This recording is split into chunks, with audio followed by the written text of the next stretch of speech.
Hi, I'm Dr. Lori Schwartz-Reichel. My career began in music education where I learned the importance of a key change, a shift, in the tonal center of a piece of music, often used to inject energy or produce significance. Eventually, I realized the impact of making key changes in all areas of my life and the desire to help others do the same. Making key changes can be difficult. I certainly don't have all the answers, but I do like to pose questions for reflection and offer actionable key changes for us to attempt in both our working and living situations. Together, we can unlock our greatest potential in collaboration with those we love, serve, and lead. Let's discover how we can grow together by making key changes. On a recent flight to Nebraska, I sat in the middle aisle between two women. The woman to my right had her earbuds in and was focused on her device the entire flight. The woman to my left had just begun talking to the woman across the aisle from her, and I listened intently as they spoke briefly about the technology one of the women was using. It was a remarkable paper tablet, and the woman across the aisle had several questions for the woman seated next to me using the device. I chimed in with an occasional, "Oh, that's cool." But other than that, I couldn't offer much substance to the conversation. That conversation quickly faded, and somehow that same woman next to me holding the tablet and I began chatting separately as the plane took off. At one point, she asked me if I lived in Nebraska. I said no, that I was heading there for work. She then asked what my work was. I told her I was a speaker and that it was my first trip to Nebraska. She asked what I would be speaking about. I told her that I was providing professional learning to educators, and I was excited to lead them on topics such as beating burnout, finding motivation to make change, building relationships, and creating and maintaining a shared vision. From the previous conversation about the tablet, I knew that this woman used it for her work, so I asked her what she did for work. She quickly replied, "I own a company." I waited for her to elaborate on what the company is or does, but she did not. The conversation fizzled. The woman went back to focusing on her tablet, at least I thought. A few moments later, the woman bent down to her bag and picked up two small items. She turned to me and handed me her business card and a nail file with her company's name on it. I thought she was subconsciously telling me that my fingernails looked awful, which they did, as I had noticed her impeccably manicured nails. On her business card was the company's name, Entry Envy, along with the founder's name, Jennifer Lee, the woman I was talking to. The company's motto is, "Your front door is your postcard to the world," and her company's mission is to help empower more young women to consider the trades as a solid career. I asked her several questions about her company. She is a proud, women-owned business supporter, and I could tell immediately that she was smart, business savvy, and ambitious. I was drawn to her. But then, the conversation quickly turned back to my work, as she seemed curious about what I do. She asked how I got started in the speaking field and what my work entails. I told her that I work frequently with school districts to collaborate with educators, but that, in the last few years, I have been invited to speak at several women's events to professionals in other industries. She shared with me her passion for inspiring women, too. I shared with her that I was launching the Confidence Camp, a week-long summer program for girls to build confidence in themselves and others. Check out the Making Key Changes website for more information on the Confidence Camp and how we can brainstorm bringing this awesome camp to your area. Jen and I ended up conversing the entire flight. By the time the plane had landed, we had already connected on LinkedIn. And a few days later, Jen texted me, as I had then shared with her my business card, which included my cell phone number. Later that week, Jen posted on LinkedIn about our serendipitous meeting. She shared some very kind words about me and our new friendship. I titled our meeting Friends at First Flight. We emailed one another to share some connections and resources, and we agreed to set up a quarterly meeting to check in, converse, and cheer each other on. In one of our email exchanges, Jen so eloquently wrote, "I truly believe our paths were meant to cross for reasons we're not even certain of yet." That conversation with the intriguing woman on the plane almost didn't happen. After Jen's brief response that she owned a company, I did not follow up with her by asking her to share more. Usually, I do, but lately, I have found that some people don't like to talk about their work, and so they quickly find a way to end the conversation. That's what I thought Jen had done. Her unwillingness to share more with me immediately had me thinking that she didn't want to continue a conversation with me. But after what felt like a long pause, she did. And it felt like magic when that conversation shot off like a rocket.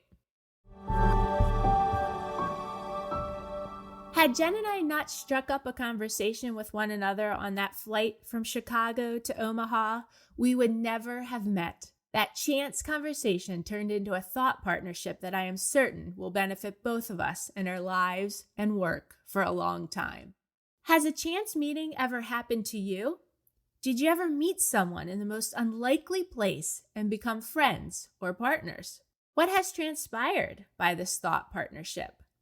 Last week, in episode number 56, titled Thought Partners, I spoke about the benefits of a thought partnership and how it can enhance growth, mentorship, and achievement.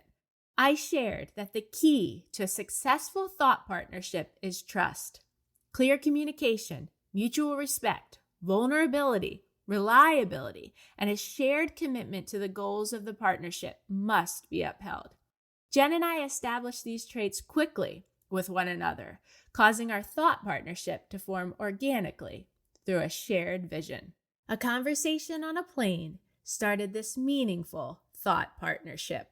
What magic there is when people unexpectedly enter our lives and share in a thought partnership with us. With the limitless use of devices in every environment of our lives, striking up a conversation with someone we know, let alone a stranger, seems almost foreign these days. There's something about the ease of digital communication that can make face-to-face conversations feel more intimidating, awkward, or even unnecessary. All of this while we seem more connected than ever, or at least we think we are, in a digital sense, that is. Sometimes it feels as though the instant gratification of device messaging has made us less practiced in real-time interactions, such as talking on the phone or speaking in person. Have you found it difficult to start conversations with people lately? Or is it more of an observation you've made? How practiced are you in putting your device away in the presence of others? This is a habit I continue to work on daily.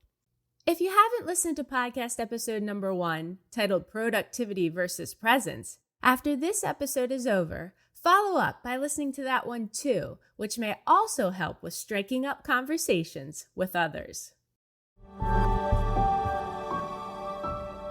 Striking up a conversation with someone may not always be easy or comfortable. Fortunately, it is a skill we can practice and improve over time. Consider these key changes for striking up a conversation with a stranger, a colleague, a student, or even a loved one. Key change number 1, start with a friendly observation. Notice something about the person or something about both of you and comment on it. It could be the weather, a book they're holding, or something you saw them wear, say, or do. For example, I love that coat. It's such a great color on you. Where did you get it? Or, is that a new book? Who's the author? What do you think of it? Or, I overheard you speaking about football. Who is your favorite player or team? Be nice, reach out, and see where your conversation leads. Key change number 2. Ask an open-ended, yet somewhat specific question. Open-ended questions encourage the other person to share more than just a yes or no answer, which can keep a conversation going. Consider asking something like, what's been the highlight of your week so far? How did you get into that hobby or job? Consider phrases like, tell me more. What do you think about such and such? Or what else can you share? These key phrases help to keep the conversation going. Key change number 3, share something unique about yourself. Sometimes offering a personal tidbit about ourselves can make it easier for the other person to open up too. Be vulnerable and see if it is reciprocated. Key change number 4, compliment. A genuine compliment can make the other person feel good and more open to engaging in conversation. Make your compliment specific and sincere. You may just make the other person's day, allowing a conversation to flow from it. And key change number 5, find common ground. If you're in a setting like a school, coffee shop, gym, or event, you already share a location or activity with one another. Use that common ground as a jumping off point for conversation. The key to striking up a conversation is to start with something light and brief. Avoid putting too much pressure on the conversation or person. Be aware of body language too. Sometimes a smile or a relaxed posture can make it easier for the other person to engage with you. We might not even realize that we have our arms crossed in front of our body, that there's a scowl on our face, or our earbuds are still set in our ears. Being mindful of body language can also help you gauge whether the person is open to a conversation. People can be nervous or preoccupied with other things or thoughts. They might be exhausted or sentimental. Speaking may not come easily for them at that time. However, they may appreciate the effort. Strike up a conversation and see where it leads. If you found this episode helpful or enjoyable, please share it with others. It's the best way to get the word out about this show. Access the show notes for some resources. There is a link to my website and one where you can sign up for the Making Key Changes newsletter to receive weekly content delivered directly to your email inbox each Wednesday. My main work is public speaking, so if you feel the contents of this episode or any of my talks or courses would add value to your school district, company, or organization, let's strike up a conversation. How are we making key changes to strike up a conversation with someone? Thanks for listening. If you haven't done so yet, please consider rating and reviewing the Making Key Changes podcast on the Apple Podcast app. If you found this episode helpful, please consider sharing it with others and joining me again next week. In my coming episodes, I'll discuss topics that are most passionate to me, along with things I've been researching or areas of my life I have changed or want to change. You can learn more about me on my website, makingkeychanges.com. Feel free to message me through there or reach out on social media. I'd love to hear from you and learn about what key changes you hope to make.